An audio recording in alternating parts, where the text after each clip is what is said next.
Chapter 9, The Notebook. After half an hour of rest, Joe Mingrui, who now viewed himself as Klein, finally recovered. In the meantime, he found that there were now 4 black dots on the back of his hand, which happened to form a small square. These 4 black spots faded and disappeared quickly, but Klein knew that they were still hiding in his body, waiting to be awakened. 4 spots forming a square. Is it in correspondence with the 4 pieces of staple food at the 4 corners of the room? Does this mean that in the future, I don't need to prepare the food and can do the ritual and chants immediately? Klein made a guess. This might seem good, but the emergence of the spots was ominous, and things that one lacked understanding of were always scary.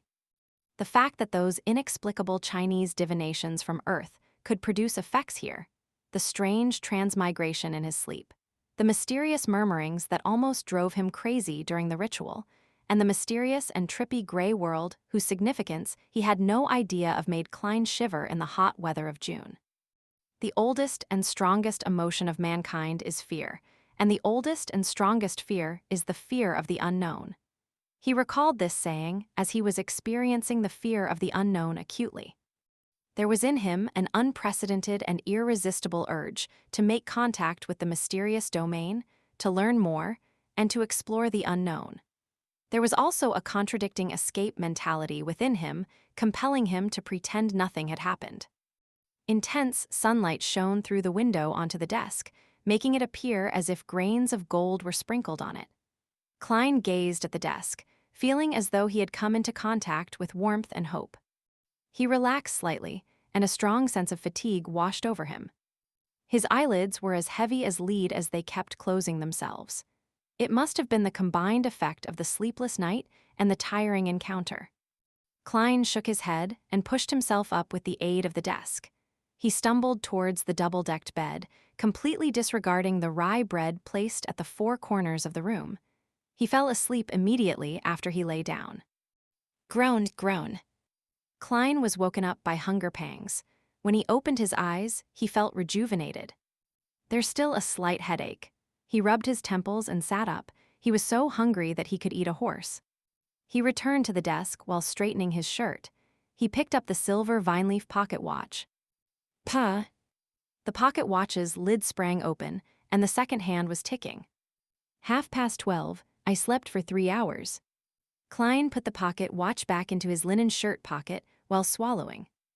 In the northern continent, there were 24 hours in a day, 60 minutes in an hour, and 60 seconds in a minute.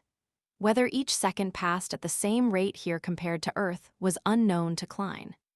At this moment, he could not even think of terms such as mysticism, rituals, or the grayish world. His mind was occupied by one thing: food. He would leave thinking after his meals.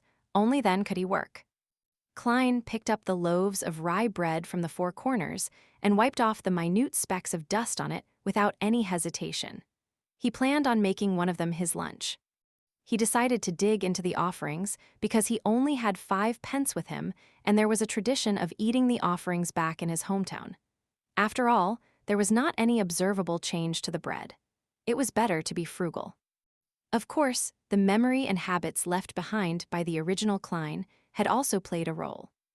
It was a huge waste to use the expensive gas only to light up the room. So, Klein took out a furnace and boiled water with it after adding some coal. He paced around as he waited. Anyone would choke eating those loaves of rye bread without water. Yikes, life with meat only for dinner is going to be dreadful. No, wait, this is already an exception. Melissa would only allow our meals to have meat twice a week if not for my upcoming interview. Klein thought as he looked around, hungry. He had nothing better to do. His eyes seemed to turn avaricious when he set his eyes on the pound of mutton in the cupboard. No, I need to wait for Melissa to eat it together. Klein thought as he shook his head and rejected the idea of cooking half of it right now. Although he often ate outside, he had still developed some basic culinary skills, owing to his living in a big city alone. His dishes were not delicious, but they were at least edible. Klein turned his body around so that the mutton would not seduce him. Then, he suddenly realized that he had also bought peas and potatoes in the morning. Potatoes? Klein immediately had an idea. He quickly turned back to the cupboard and took out 2 potatoes from a tiny pile of them.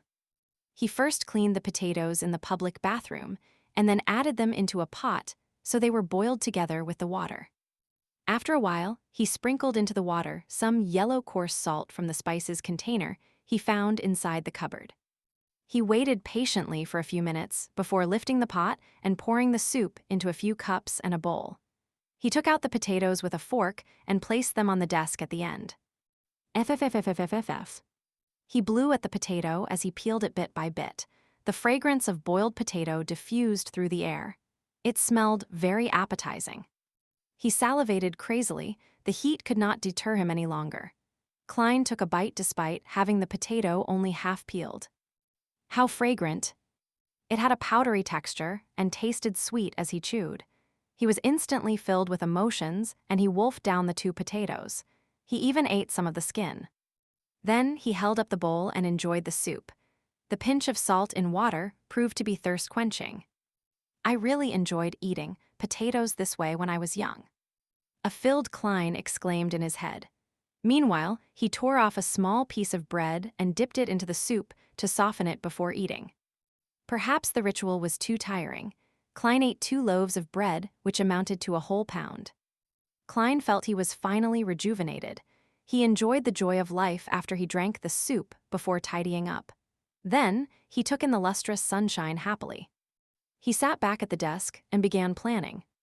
I can't escape. I must think of a way to come into contact with mysticism and become a beyonder as mentioned by Justice and the Hanged Man. I need to overcome the fear of the unknown. The only way now is to wait for the next gathering. I need to see if I can learn the formula of the spectator, potion, or other things related to mysticism. There are 4 more days before Monday. Before that, I need to first figure out the problem with Klein. Why did he commit suicide? What happened to him? Unable to transmigrate back and wash his hands of everything, Klein picked up the notebook that lay on the table. He wanted to find hints that could help him regain his lost memory fragments. The original Klein obviously had the habit of taking notes. He also liked to write diaries. Klein was fully aware that the cabinet that supported the desk on the right stored a whole stack of completed notebooks.